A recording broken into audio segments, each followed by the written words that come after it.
Olá, sejam muito bem-vindos! Hoje a gente vai mergulhar na história fascinante de uma tecnologia que tentou, e de certa forma conseguiu, revolucionar o mundo dos dados, os bancos de dados de objetos. É uma história que começa com uma necessidade bem específica.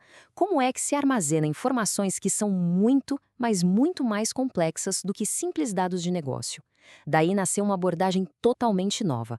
E essa era a grande questão que estava no ar, sabe? Ela acabou impulsionando uma geração inteira de inovação em bancos de dados. Por décadas, o modelo relacional era o rei absoluto. Mas e aí? O que fazer quando se precisa guardar um projeto de engenharia inteiro com todas as suas peças? Ou arquivos de mídia, dados científicos super complexos? Pois é, a resposta não era nada óbvia.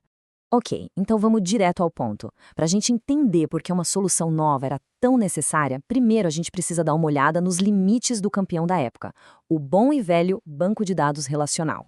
Olha, não vamos ser injustos, o modelo relacional era fantástico para organizar dados de negócio. Pensa aí, nome, salários, datas de vendas, tudo se encaixa perfeitamente em tabelas, uma beleza. O problema é que o mundo começou a gerar dados muito mais, digamos, cabeludos. Aplicações de design como o CAD, arquivos de áudio, de vídeo. E para esse tipo de coisa, o modelo relacional começou a mostrar suas limitações.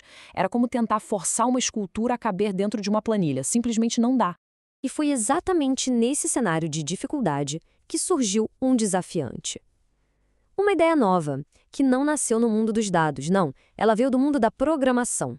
Eram os bancos de dados de objetos, ou, para simplificar, os ODBs. E o que é mais interessante aqui é a motivação por trás disso tudo. Os desenvolvedores que usavam linguagens como C++ e Java já trabalhavam com objetos o tempo todo, aquelas estruturas complexas que juntam os dados e o comportamento.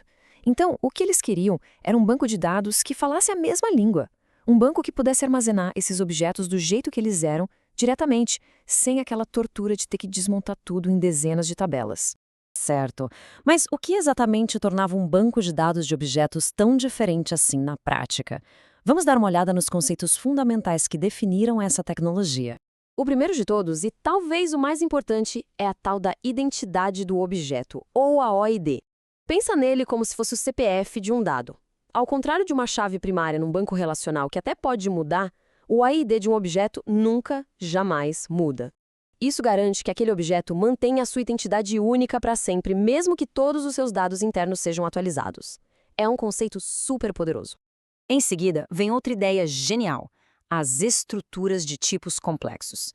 Em vez de espalhar as informações de uma coisa do mundo real por várias tabelas, os ODBs permitiam que tudo ficasse contido num único objeto. Um objeto funcionário, por exemplo, poderia ter dentro dele uma lista com seus números de telefone ou um conjunto de projetos em que trabalha. Tudo ali, juntinho, numa única unidade coesa. Isso nos leva direto ao encapsulamento. A analogia da cápsula é perfeita. Os dados de um objeto ficam ali, protegidos, e o único jeito de interagir com eles é através de um conjunto de operações bem definidas. Isso protege a integridade dos dados e, de quebra, esconde a complexidade interna de quem está programando. Fica tudo mais simples e seguro. Agora, segura aí, porque este é um dos conceitos mais poderosos de todos: a herança. Imagina poder construir novos tipos de dados usando os antigos como se fossem pecinhas de Lego. Um novo tipo filho simplesmente herda todas as características do seu tipo pai e depois só adiciona as suas próprias especialidades. Isso não só acelera o desenvolvimento de uma forma absurda, como também garante uma consistência incrível em todo o sistema. E este exemplo aqui ilustra a ideia de forma brilhante. A gente pode definir um tipo genérico pessoa, certo? Daí, criamos os tipos funcionário e estudante. Os dois automaticamente já herdam os atributos de pessoa, como nome e endereço, mas cada um adiciona o que é seu, salário para um, curso para o outro.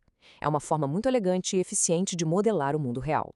E é aqui que a história tem uma virada de roteiro daquelas. Os bancos de dados de objetos não substituíram os bancos de dados relacionais, não. Em vez disso, eles os transformaram de dentro para fora. Vamos ver como essa trama se desenrolou. Se a gente olhar para essa linha do tempo, a gente vê que o mundo relacional não ignorou as boas ideias do seu concorrente. A partir do padrão SQL de 1999 e de forma ainda mais clara em 2008, o próprio SQL começou a incorporar os conceitos de objetos. É isso mesmo. O campeão estava aprendendo os truques do desafiante.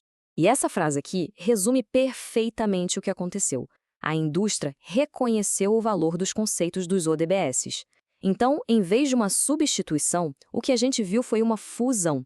Isso deu origem aos sistemas de bancos de dados que a gente chama de objetos relacionais, ou ORDBIS, que combinavam o melhor dos dois mundos. E essa tabela mostra a transformação de forma muito clara. O SQL, que antes só entendia tipos de dados simples e tabelas bem retinhas, de repente, ganhou superpoderes. Agora, era possível criar tipos de dados complexos, usar coleções como um array dentro de uma coluna e até mesmo criar hierarquias de tabelas usando herança. O jogo mudou completamente. Então, no final das contas, qual foi o impacto de todo esse movimento dos bancos de dados de objetos? Vamos amarrar as pontas e resumir o legado que eles deixaram para a gente? O ponto crucial aqui é o seguinte: embora os bancos de dados de objetos puros não tenham se tornado o padrão dominante, as ideias deles venceram. Conceitos como identidade de objeto, tipos de dados complexos, encapsulamento e herança hoje estão no DNA da forma como a gente gerencia dados. E não só nos bancos relacionais, mas até nos sistemas NoSQL mais modernos. E a gente termina com essa reflexão: a história dos bancos de dados de objetos não é uma história de vitória ou derrota, mas sim de influência e de evolução.